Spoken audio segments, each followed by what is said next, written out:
Hello guys, good morning. Welcome back to my channel, Creation. Bali, ang next video ko na i-share sa inyo. Kung nakikita nyo guys, medyo magulo yung aming lababo. What? So, yan. Medyo magulo. So, gagawa tayo ng, magpapapigit tayo ng patungan dito para may patong namin yung microwave. Tapos, para maging mahawa na dito. So, yan, medyo pangit guys, diba? So, yun. Ito nga pala, itong taas kasi, ito yung ginawa ko, yung cabinet namin. So, dito sa baba, sa ilalim, hindi pa siya, wala pang budget para magawa. So, yun lang. Ito muna gagawin natin para maging maayos yung lababo natin. So, isa-share ko yung video, yung paggawa ko. So, yun lang guys. At paki-like and subscribe na lang. Thank you.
Guys, patutuyuin na lang natin to at pag tuyo na, ipapakita ko kung yung ilalagay ko pa dito.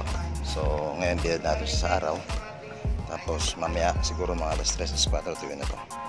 So okay, hanggang at mamaya na ulit. Thank you. 8 hours later. So ngayon guys, tuyo na yung ginawa natin. Binilad pa naman natin sa araw na sobrang init eh. So tuyo na siya. Yan, ngayon gagawin natin, ikakabit ko tong pinaka rubber footing nya para maganda tignan. So tara, kabit natin muna.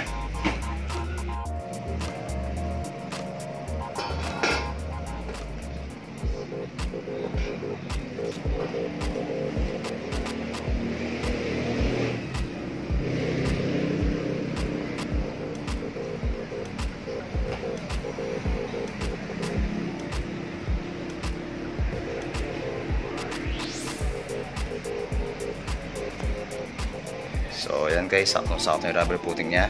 So i-set up na natin dun sa paglalagay natin. Yung paglalagay natin ito, yung patungan to ng microwave. Okay. So kakabit ko na rin pala yung ito yung pinakalagayan ng mga sibuyas, bawang, toyo, suka, yung mga condiments.